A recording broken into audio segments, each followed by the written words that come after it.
Hey there, Empowered Tribe. It's Angela T. Moore. You are getting ready to experience the next episode of Empowered, a health and wellness podcast where I share my personal journey of health and healing, tips for mental and physical health, interviews with health and wellness experts and those bold enough and vulnerable enough to share their own journeys to empower you to succeed in yours. We know that life can be rewarding. It can also be challenging. It has its ups and downs, highs and lows. I learned that with a strong mind and a fit body, you are better able to grow through and grow from whatever life throws your way. My goal is to share journeys of health and wellness, as well as tips and information from extraordinary people all around the world to help you live an empowered life. My guests are Ebron, Marvin Cotton Jr., and Jasahn Larsosa. Ebron is a dynamic nonprofit executive, innovative entrepreneur, inspirational educator, prolific speaker, passionate organizer, and effective change, focused on advancing diversity, equity, and inclusion practices in every environment that he serves. Serves as an elder at Kainos International Church, president and CEO of Ebron Associates, and chief of staff of the Detroit branch of State of Year. He has authored 2 books, The Drawing Board and Mind Your Business, Self-Care Strategies and Mindfulness Practices Designed to Reduce the Negative Effects of Stress. Marvin Cotton Jr. is a community leader and business owner, a justice reform advocate, lecturer, former candidate for Michigan State Representative, vice president and co-founder of Organization of Exonerees, and best-selling author. Marvin's unique journey of being a wrongfully convicted man after spending 19 years, 7 months, and 12 days in prison of a natural life sentence gives him a multifaceted perspective of our system and ways to improve its impact on Michiganders. Marvin makes his living and travels the country as a motivational speaker in a company he started and named Better Not Broken, LLC. Jasahn Larsosa is a Detroit-based nonprofit and philanthropic leader. He serves currently as executive director for Greenlight Detroit, a $5 million fund investing in social innovations to promote economic prosperity for Detroiters experiencing poverty. He is founder and board president for Black Marriage Movement, a new nonprofit promoting generational wealth and healthy birthing outcomes for Black families. He and his wife are raising their 3 daughters, known online as the Her She Kisses, in a Detroit neighborhood. In this episode, we talk about the upcoming Black Maternal Health Equity Summit. The summit is an important event dedicated to advancing maternal and infant health and celebrating Black fatherhood. In this episode, we talk about the essential role that Black fathers play within their families and within their communities. We dispel myths and misconceptions and challenge the false and incomplete narratives that have been told about Black fatherhood. I hope you enjoy the episode. Here to talk about an upcoming event, the Black Maternal Health Equity Summit, a family affair celebrating fatherhood. All of you will be contributing to this event as men and fathers supporting the initiatives aimed at improving maternal health equity in Black fatherhood. Since you made the interview possible and you are one of the keynote speakers at the event, I will ask you this question. Why is an event like the Black Maternal Health Equity Summit so important?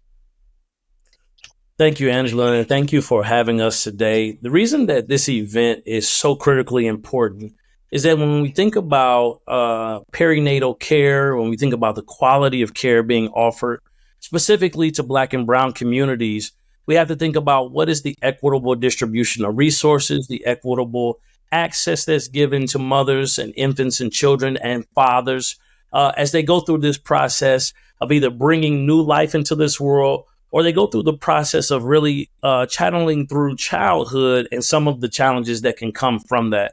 So when we think about how integral fathers are in the character development, in the affirmation of who our children become, and really just the strength of our community, SIMQUIC, which is Southeast Michigan Perinatal Quality Improvement Coalition, is really leading a charge here and lifting up the banner that is required to celebrate fathers and to make sure that we have a coalition of support of really social service or social impact organizations that is behind these fathers and giving them the necessary resources so that our families can fully thrive. Sure, gotcha. Now, Mr. Cotton, you are also one of the keynote speakers, and I learned in my research prior to today's interview that you are a justice reform advocate, a community organizer, and founder of Better Not Broken. What will you be sharing during your keynote speech? Um, um, I'm very excited for one being on this show. Thank you for having me, Angela. Appreciate it. And thank you, Andre, for making it happen. You know, Andre, Jasahn and I, we are all good friends, and we've done other things together. So it's an honor being on this show to be able to be with these guys and share a little bit about what we're going to be speaking on. You know, the celebration of fatherhood is so important because sometimes fathers get lost in the conversation when it comes to children and when it comes to family. So being able to really shine a light on this is very important for other men to see, and for our partners, our natural partners, for the women and even the healthcare providers to really see our role. So I'm going to be talking about the success of the next generation, our success of our children, and the connections that fathers play in that role. I have a 26-year-old daughter. And I know from doing your research, you know that I've lost like 20 years of time in my daughter's life due to a wrongful incarceration. But my daughter, she's been sick for the last couple of weeks, and she hasn't really been doing well, and she's still trying to work, and she's trying to run her own business and do things. So just to show that fatherhood really never ends, even when you have adult children. You know, I was at her job bringing her food and medicine and everything because I know that my role in her life, it really kind of determined the type of person that she will be. You know, her confidence she rests her confidence in the type of man that I am in her life. A man that really wants nothing but her success and nothing in return. I may be the only relationship with a man that those are going to be the dynamics. And those type of dynamics is really going to kind of shape the person that she is and to continue to shape who she is. And, you know, just seeing her father's face pulling up to her job with medicine at 26 years old, it was like she could have been 12 years old. And that's not to take anything from the woman that she is, but just that relationship is that important. You make me think of a conversation I had with one of my colleagues, and we were talking about, and I can share this because he's very open about it, but we were having a conversation. He was very troubled by the fact that he was unable to spend considerable time with his daughter growing up because him and his wife had got divorced very early on in her childhood. And one of the things that I brought to his attention, I said, it's very interesting that you're kind of beating yourself up about the fact that you haven't been able to have a relationship with your daughter, and you're focusing so much on the time that you were not able to be in her life. And it was specifically like a time between like 8 and 18. I said, but she has a whole entire life, you know, to live. And it's the perfect opportunity and many more years that you can have an impact as a father on her life. So I encouraged him. I said to let go of that guilt of not being able to be involved in our earlier life and realizing that you have many more years to build a relationship, to grow and maintain a relationship, and even do more in the latter years of his life as well as her life than you ever could have done in those first 18 years. And so I just think that it's really important that we understand, as you mentioned, that parenthood really doesn't stop. And parents really that have a great opportunity to be a very major positive influence on their children for many, many years until adulthood. Absolutely. When fathers get together, people may think we talk about basketball and football, and although the Lions are doing really, really good, we talk about our families. Every time I've been around Andre or Jasahn, either we're talking about something we've done with our children or strategizing on how to put them in a better situation or teach them about a certain lesson. This is the things that fathers talk about when there's nobody else in the room but fathers. I don't think we've ever had a conversation about sports, but we always are talking about our children or our wives, our relationships. We talk a lot of business and really how to set our families up for success. Those are the type of conversations that fathers have. Mm-hmm. Now, Andre, I didn't have the opportunity, or whether I didn't make the opportunity to ask you specifically what you're going to be talking about during your keynote speech. For this event, what will you be talking about? So again, Marvin lives a very personal story, which I'll make sure that I definitely include in my talk. But I believe fatherhood for me is the most important and the most critical honor that I'll ever have in this life. I am the father of Christian Ebron, who is a freshman at Wayne State University. Go Warriors. I know we got a lot of people who are listening. Go Warriors. And my son, who is a senior this year in high school. He'll be graduating June 3rd. Yes, I am counting. But excited about how they've grown and developed. And when I think about the talk that I'll present at the conference, I want us to really think about first, how does fatherhood personally impact us? Because we all have a fatherhood story. And we all, whether the father was present and active, or you begin to grasp from different father figures within the community because your biological father was not present. All of us have a fatherhood story, and that particular story that we are telling ourselves about our father, let's unpack that and see how critically that is impacting our current perspective of who we are. I was talking to my daughter this morning when I was dropping her back off at school, and I told her, I said, at each phase of your life, your world will begin to change based upon you seeing yourself correctly. And so we'll talk about how affirmation is important.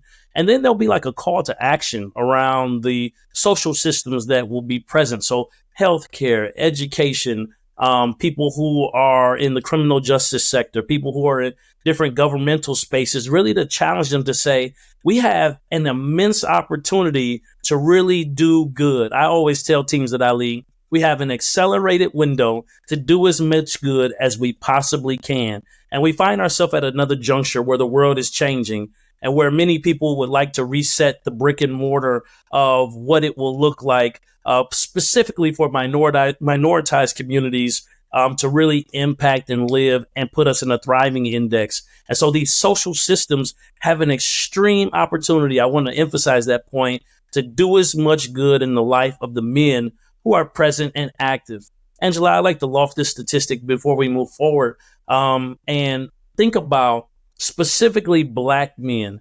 The statistics go back to the census in 2013 moving forward, and maybe it predates 2013, but I'm aware of the 2013 data that says that Black men are the most active men in their children's lives.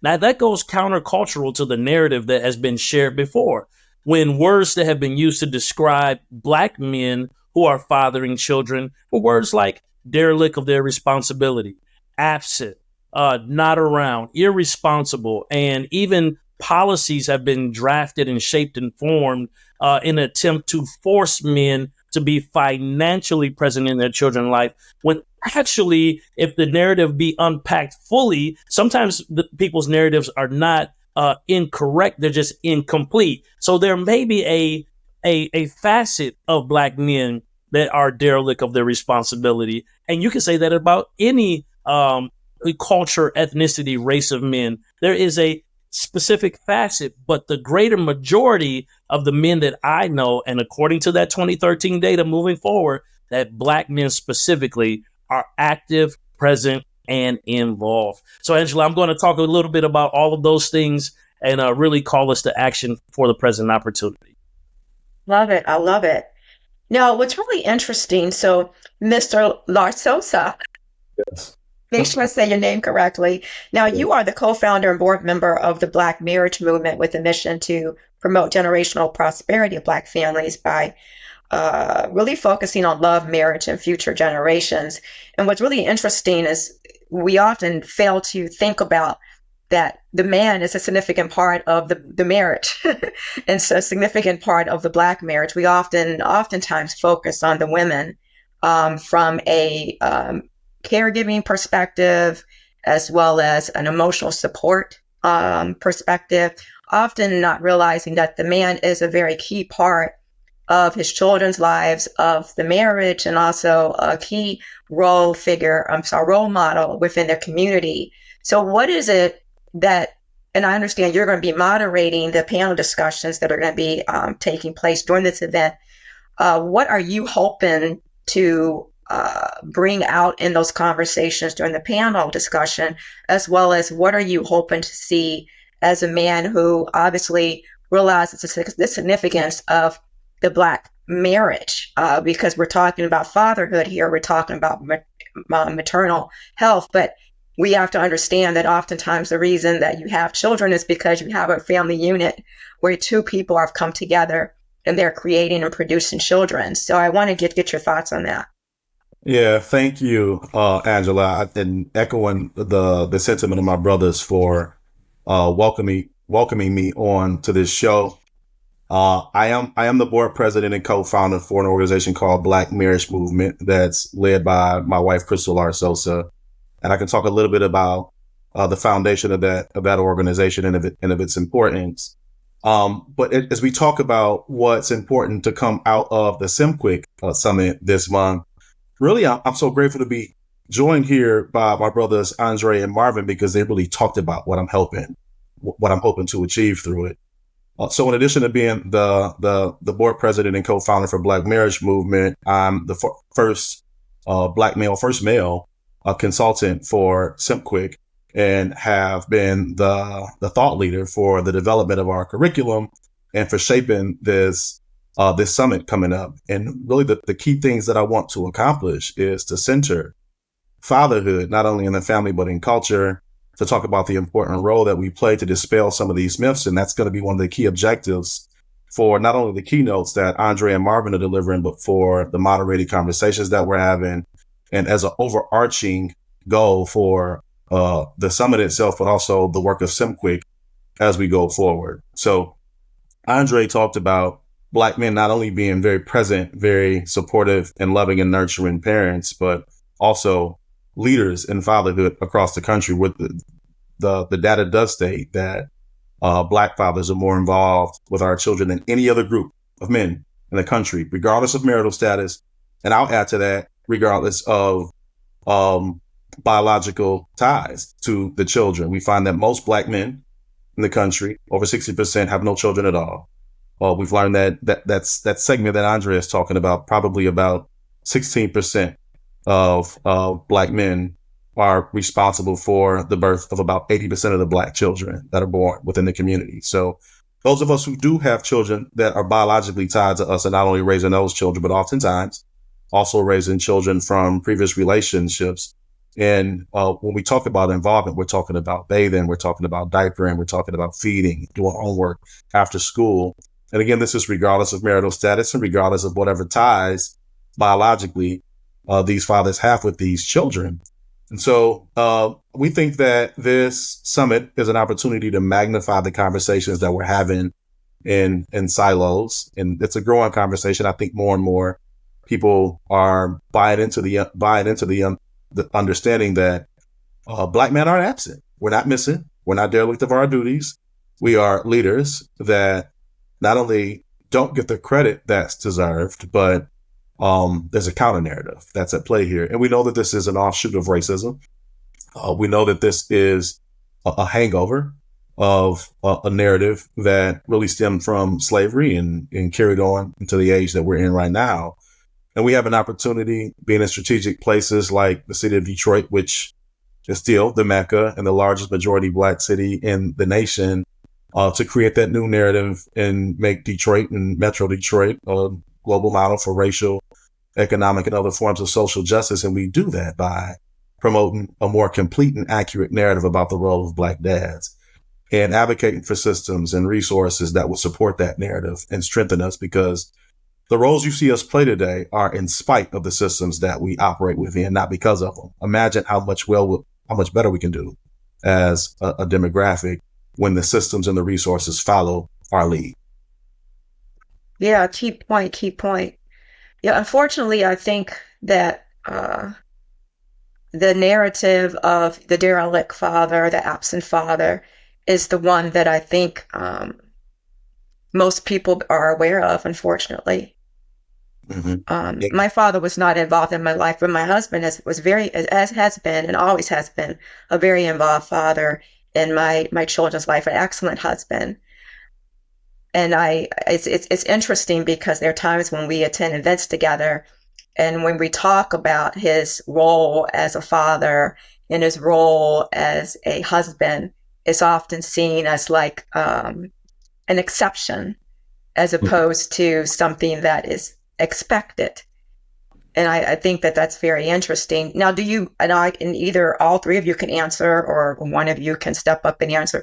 Do you think that has a negative impact, that the wrong narrative has a detrimental impact on the way boys see themselves, and when they think about fatherhood, the expectations that they set for themselves as they become fathers? This is Jasahn. I can jump off and speak briefly. No, go ahead, Marvin. Oh, no, I don't want to step on you. Well, I can just open this up briefly and say this is Jasahn. The short answer is, yeah, absolutely. I mean, these are the messages of the absentee father, the deadbeat dads, black men being missing. These are stories that we've all internalized. And even when we know it's not true, when we look up and down our streets and we see that there's a father in almost every home. And again, this is regardless of biological ties. Moms talk oftentimes about mistakes that they made in their youth. Decide to birth children with men that they didn't have long-term partnerships with. But then and sometimes those relationships progress into something healthy and sustainable. And sometimes other fathers step in and create blended families, but again, raising children that are both biologically tied to us and not biologically tied to us. And in the Black community, we don't use words like stepdads. When a father steps in, the children are our children. Sometimes you hear the word bonus, but I don't even use that. I've got 3 daughters, and the 2 of us are not biologically tied to me. They're from my wife's first marriage. And her first husband was an awesome, incredible husband and father. And I'm equally an incredible husband and father. And so this is the experience of a large number of the children within the Black community, but we've internalized messages that are counter to that. And so one of the important things that's coming out of this summit is representation. Representation matters. And articulation of a narrative that is more complete, more accurate, and more indicative of the truth in what Black children experience and what Black fathers are offering. So again, the short answer to your question is, yep, absolutely has a negative impact on the way we see ourselves, in the same way that racism, anti-Blackness, and white supremacy has a negative impact on the way that we see ourselves, because we internalize these negative stereotypes, biases, and assumptions. Yeah, absolutely. You kind of, this is Marvin. You spoke on something that I was about to say when I was about to speak over you.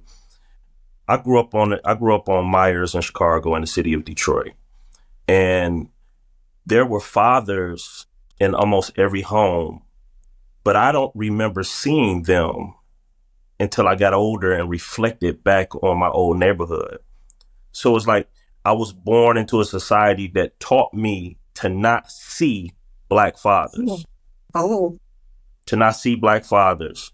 And it was only after I was an adult and reflected back on the neighborhood that I remember, like, hold up. Such and such father was there. Such and such was a single father raising his daughters there. And something that I'm gonna speak about is how when my daughter was conceived and we were going to the doctor's appointments, how I was not seen by healthcare professionals. So not only was I raised up to not see Black fathers in my own community, with my own eyes, did not see them, even though they were there. I was not seen when I went to doctor's appointments. I wasn't addressed. No questions were ever asked of me in any way. So society has a deep problem with not seeing Black fathers, Black men, because that's really the threat of it. Black men being a threat to the structure of this country. So us not being seen as fathers and as brothers and as friends or as community leaders and community servants, and just being not seen as fathers is just one of the things that's under attack. But all of that is under attack because we are Black men. And as Jasahn pointed out, it's tied to our history in this country. It's tied to slavery. And it has it has more than racial undertones on why we don't see black men or black fathers as important when it comes to school. There was a school in another state where they was dealing with a lot of fights every day. And then they brought in a bunch of black fathers that would just come and make rounds in the hallways and talk to the students. And they have had zero fights just with the presence of black fathers. And I don't know too many people want to act up while they father around, but don't too many people want to act up when there's many fathers around and that present. That's how important we are in society, but that's not seen. So hopefully with this summit, we can actually not only shine a light, but also put some shape that people can actually see and take off into their practices in the way that they do business and the way that they interact with families. Yeah. I have to say, Andre, and I'll give you opportunity to, it looks like you wanted to say something.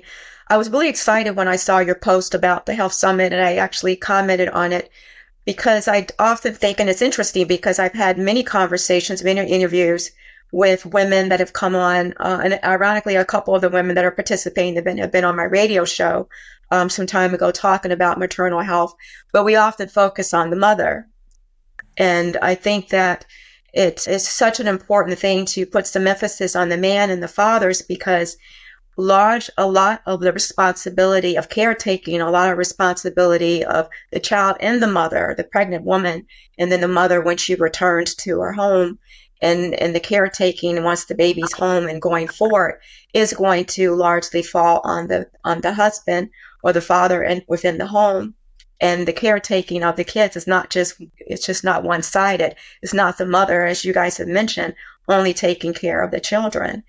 But I think as it relates to health equity and as it relates to health conversations, when it comes to children, the focus is often on the mother.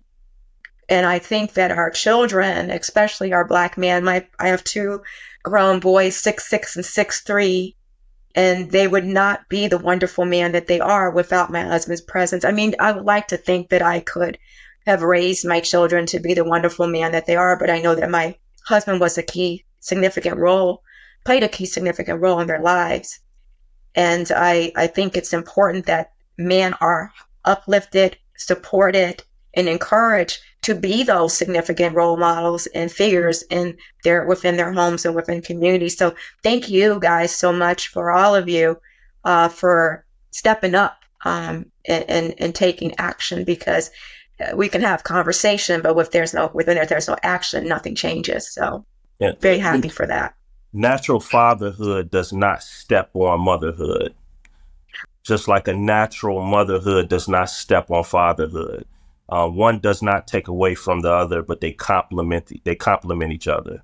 And in today's society, we do put a great weight on motherhood, and we all love our mothers. We all crazy about our mothers. For the most part, we are. But natural motherhood does not take away from fatherhood and vice versa. And we have to really get away from even comparing the two. They are different for a reason. They are very different for a reason, and we both bring two totally different styles of approaches when it comes to our children, and we need them both. We need them both. My wife and I, we are complete opposites. We don't even see colors the same way.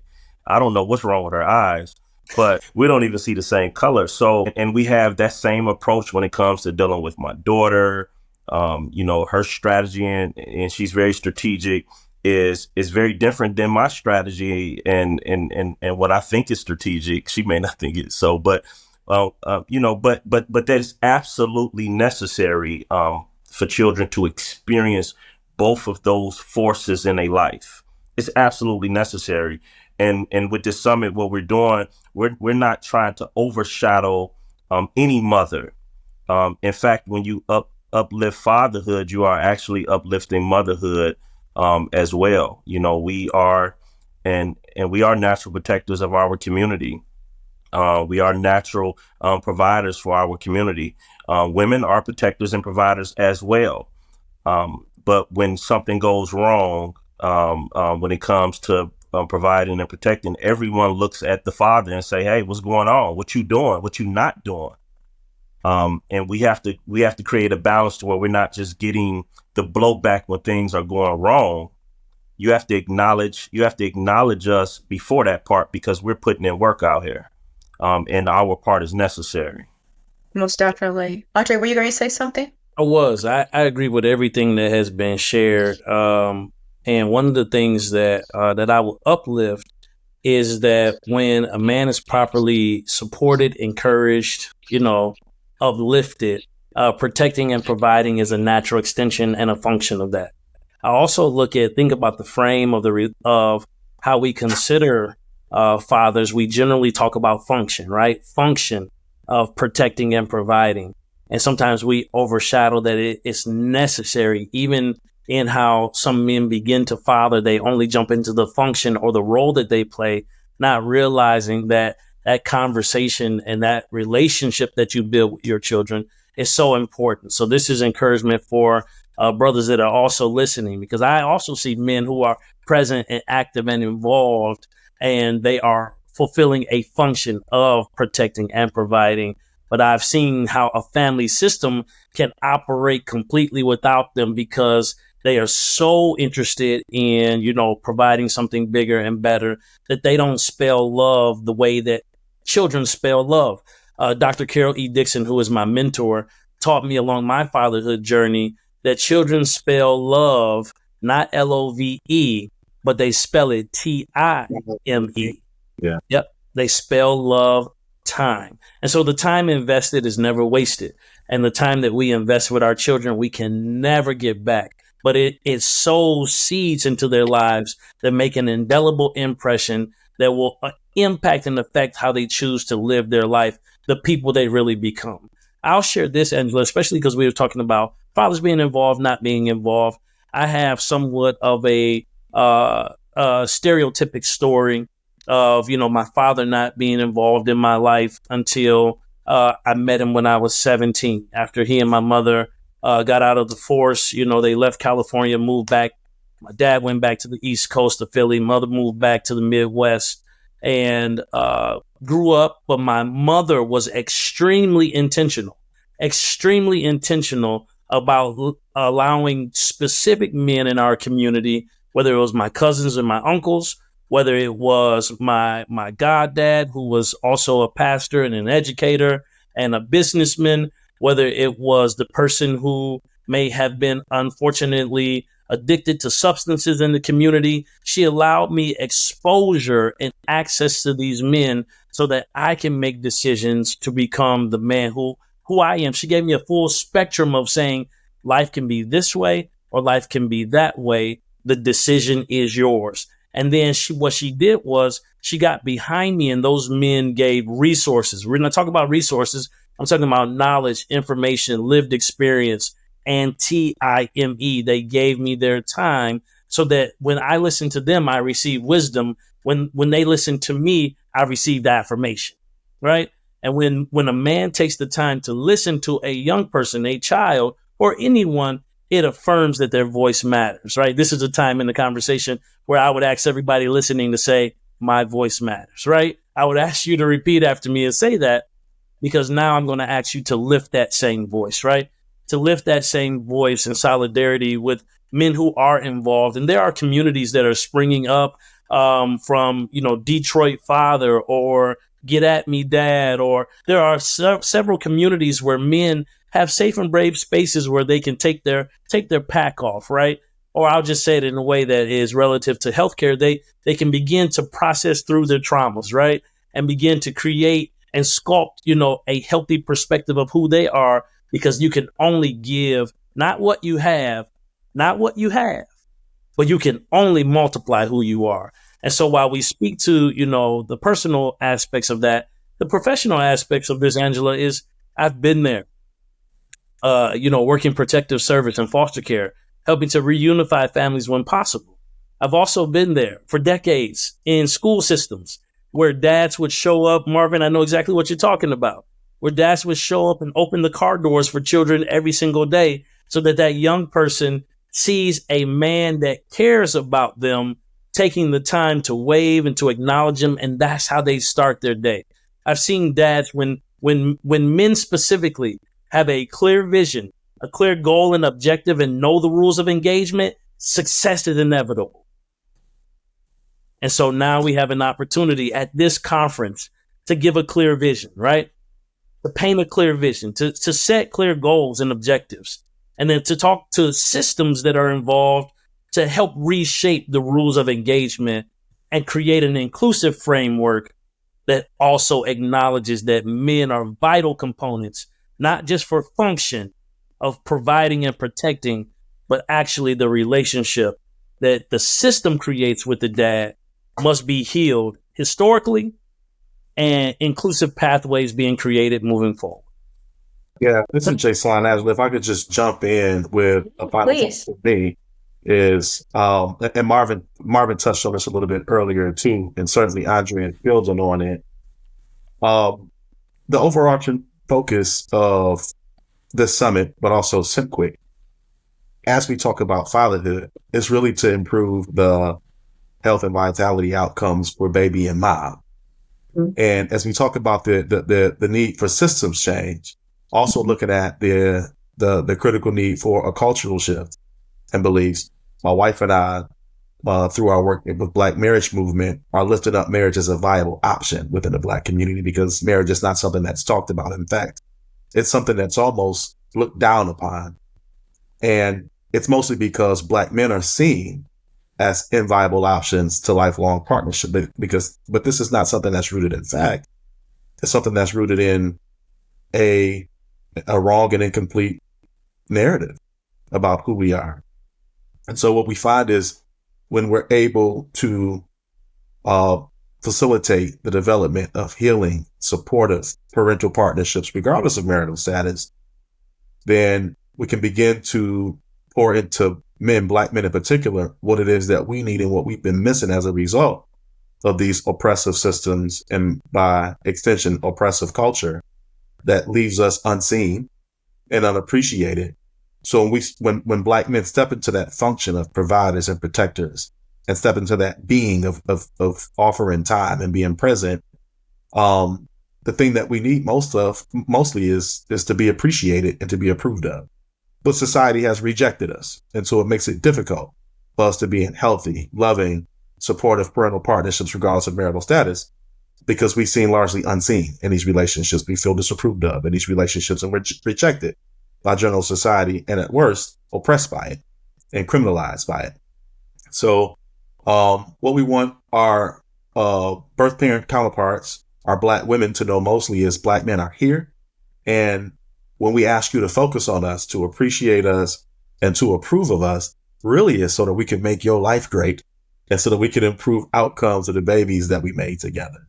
So as much as this conference, and as much as the focus of SimQuick is shifting to center Black fathers, it's for the purpose of improving outcomes for mommy and baby.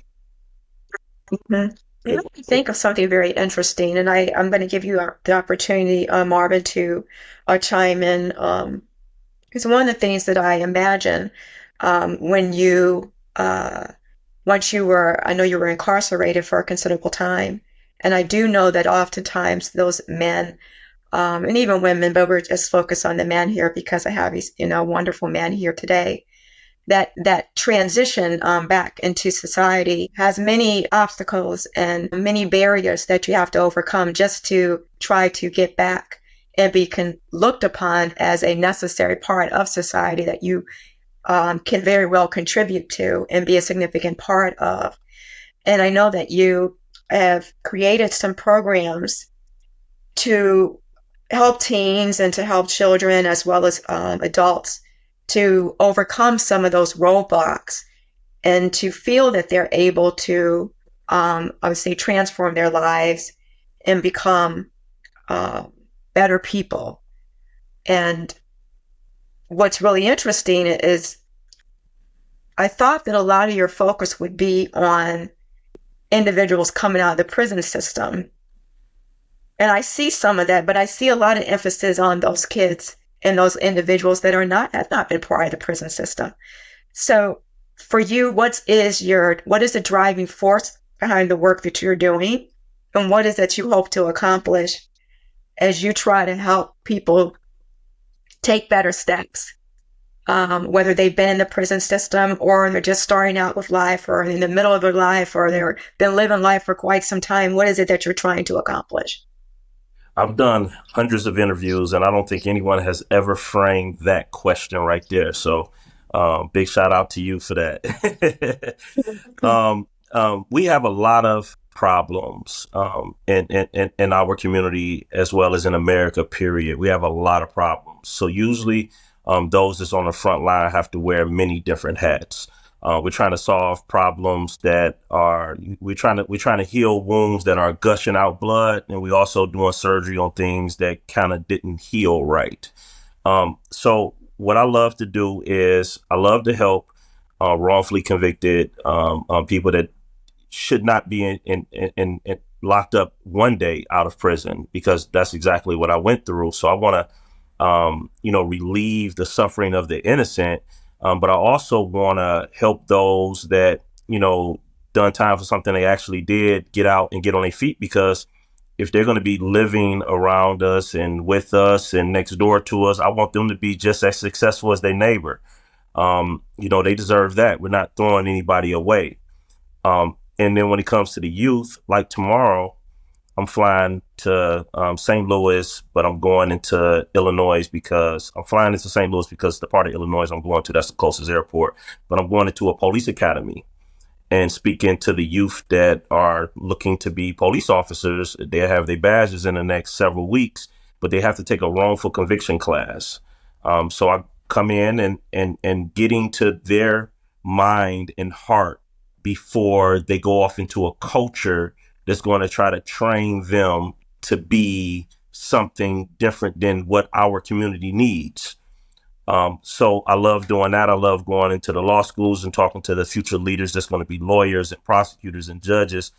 So going after the youth, I'm trying to solve problems in the future, but I'm also diving into things that are going on that needs to be solved right now as well.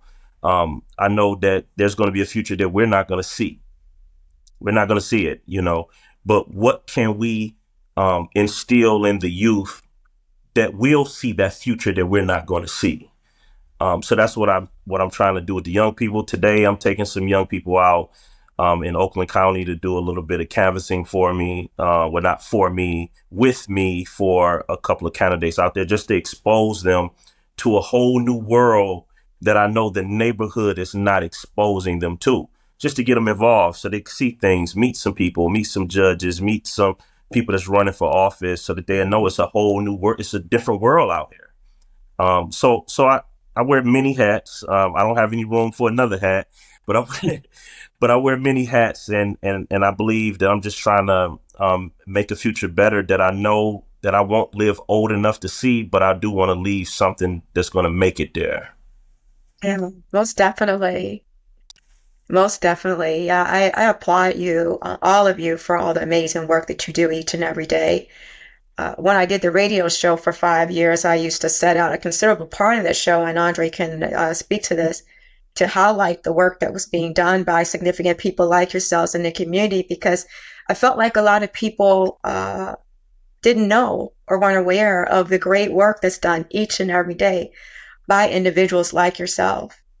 And I love the work because it does make a difference. I am a living testimony, a living example of someone's work. And I wouldn't be here today without someone, a key significant male, a key significant female, key significant people in my life that took the time to say what I needed to hear, and to see me when I needed to be seen, and to take time to understand me when I need to be understood. And I just think that that's so important. And sometimes it can be very overwhelming. We think like, what can I do as a single person to impact the community? It's like, yeah, there's many things that you can do. You just have to do it. And I love conversations like this because I got the opportunity to not only highlight this event that's coming up, but also highlight the significant work that you guys do each and every day. And so in closing, I don't know, Andre, if you want to speak more about the event. How can people learn more about the event? How can people register? Are you able to provide that information?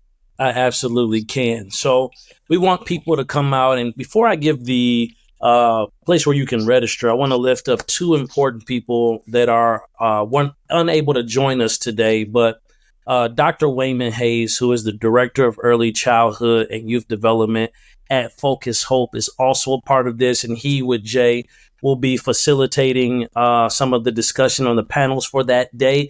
So for all of the people who know and love Dr. Hayes, we want you to come out. And then also another brother who is with Priority Health and a part of the SimQuick coalition. His name is Reginald Day, and he'll also be there to help facilitate some of the discussion and around the panel conversations that will happen that day. But I want everyone to go to simquick.org, S as in Sam, E as in Edward, M as in Mary, P as in Paul, Q as in Quick, IC.org. And you can go there and you can register and buy tickets there. And the event will be taking place at the Mint. It is inside of, right there at Evergreen and 696. Michigan First Credit Union. It is their conference center, so we want you to come to the Mint, but go to simquick.org where you can get your tickets today. You have heard from Jay, Marvin, myself, and Angela. I know that you'll be in the building, so we're looking forward to having everybody there. And I want everybody to know that this work is not separate. It is not divided. We are doing this in unity. We are doing this in solidarity. And it is that coalition, that work that you talked about, Angela, that we do together that will change our communities for the better. So looking forward to seeing everybody. And for those who can't look up simquick.org, jump in your browser, go to Google and just type in SimQuick and it'll pull everything up for you. Thank you, all of you, for taking time out of your very busy day to share your purpose and passion with me. I really, really appreciate it. Please, as Andre knows, if I can be of support to you in any way, please don't hesitate to reach out. I'm a licensed therapist. I'm also an AS and master trainer. So the goal of my organization is to provide mental health counseling as well as integrated health coaching to companies, organizations, and school systems. And a lot of the work that I do does, I would say, complement the work that you guys do each and every day. So I see us as a team, working together to uplift and to empower our youth, as well as the very significant people in our communities that help create youth for the future. So thank you again for all the work that you do. Thank you. Yeah, you're very welcome. Thanks for listening to Empowered with Angela T. Moore. Feel free to share this episode with someone you think would enjoy it. New episodes come out weekly.